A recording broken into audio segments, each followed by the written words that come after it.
Alright, so we're going to throw a sterile table today, and we're first going to start by making sure that we have on the proper PPE. You would have a shoe cover on, you would have a hat and a mask on for protective eyewear and or lead glasses.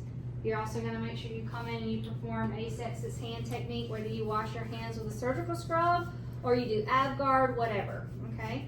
So I've done that. I've come in theory I have on my PPE. I'm going to look at my pack. I'm going to check several things. I'm going to check for tears, defaults in the pack, and I'm also going to check for expiration dates. So I'm going to look here, here. Looks good. Expiration date right there, 12/31/24. I'm ready to rock and roll. It tells you how to tear the corners right here. Just follow the instructions.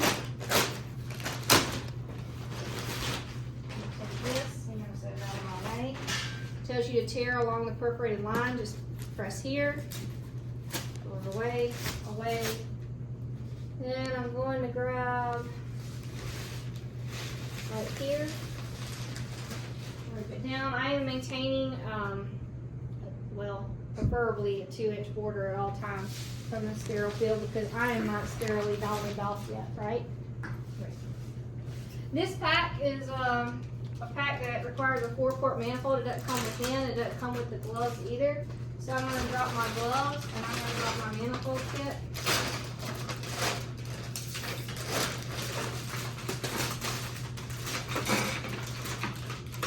You don't want to get any less than 1 inch away from your manifold, your sterile table when you're dropping out of an unsterile package, okay? Alright, so I've got my gloves in there, I've got my gown. There's usually some kind of funky film on the pack, so I'm going to re-perform asepsis hand technique again. The end.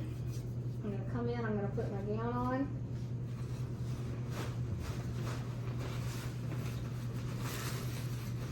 Somebody's going to be real sweet and tie me up. I'm going to perform closed gloving. Closed gloving is when my hands and my arms are kept inside my sleeves. Open gloving is when they are out. So you'll usually do that with the doctor. He steps to the table, he puts his gown on, you go ahead and you hold his gloves out for him to put his hands out.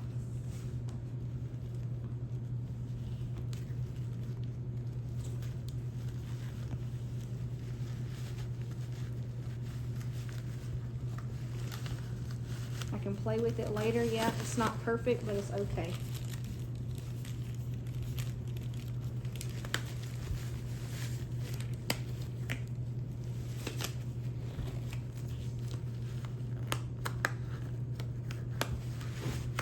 All right, somebody needs to dance with me.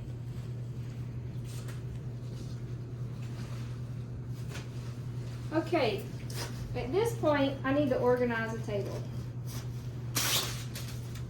So I know my manifold's going to go over here where my lines are at. So I'm going to go ahead and set my manifold line over here.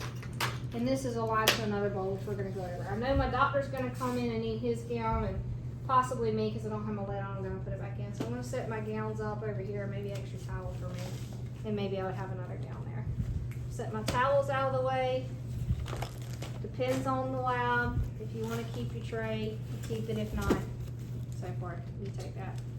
This is a sterile cover. Keep it. You never know when you're going to have to transport your table. This is trash. Depends on the tech if they do or don't want to use the big bowl. It's not a big deal. You can either hand it out or you can open it.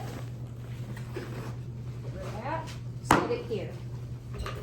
I like using a little bowl, but again, depends on what everybody else wants to do for you setting your table up. So this is the bowl for sterile water or normal saline irrigation. Then I have another bowl that's going to have my heparinized saline for when I flush sheaths, catheters, wires, inject a med through our port here we're going to go over. And then this could either be a waste bowl for where you empty those syringes where you've drawn back blood, or it could just be an extra bowl where I like to put on my stuff I don't need immediately out of the way.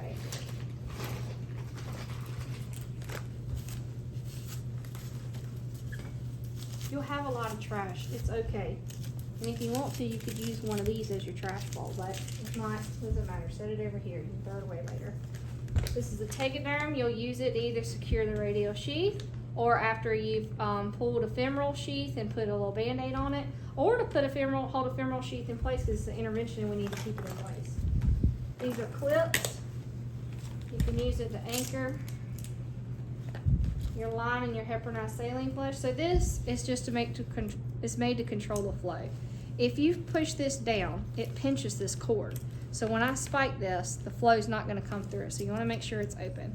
I cheat. I do it all the way to the end of the cord. I take this cap off. Otherwise, it just makes everything flow slow. I put it here, use a clip, hold it in place, and I hand it off to my person to give me to flush to plug in to a non-pressurized heparinized saline bag.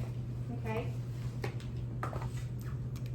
This is my sharps container. I take the bottom off. I stick it to the table. I don't want this flopping around when it's holding sharps. I don't want me or my team to get stuck. Okay. These are my 3 cups. It depends on the procedure what they'll be used for, but we'll always have lidocaine no matter what. So you'll always have a lidocaine cup. You will not label any of these bowls, cups, or syringes until the appropriate fluid is in there and you have confirmed with your circulator that that is the fluid that you wanted and or received. Okay? So these I'm just getting out of my way.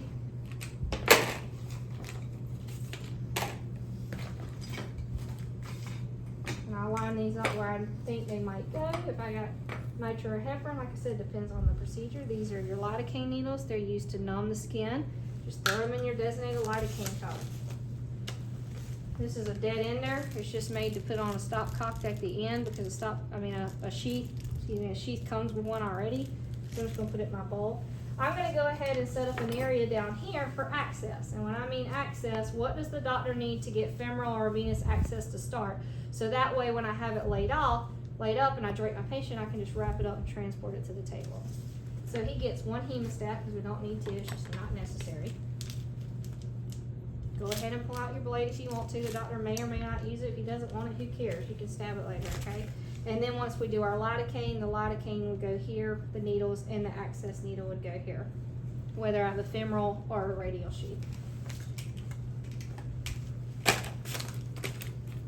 These are band bags. They're used to drape the image intensifier and the x-ray shield in the Cath lab. Like I said, this is to cover up a sterile table if you need it. I just keep it underneath here out of the way. These are to label my syringes and my bowls appropriately when I have the appropriate fluids. This is your extension tubing. It goes on the end of your manifold to give you distance between you and the doctor and the II. We're going to go over the importance of the difference in these in just a second. So this also comes in your kit for this Cath. It's got a 48-inch. This one's stiffer. It's stiffer for a reason, and you should be using it because it's made to mimic, the vasculature within your body. So it's made to give you a true AO waveform or a pressure waveform, whereas this one's more flexible. It's loose. So it could cause you to have a dampened waveform and an inaccurate pressure reading, because it's not mimicking the vasculature like what's in your body. And as you can see, it's a lot more loosey-goosey. Okay, all right. So now I'll put my marker there too, in case some doctors like to mark it for whatever reason. But to start, this is the end of setting up a sterile table.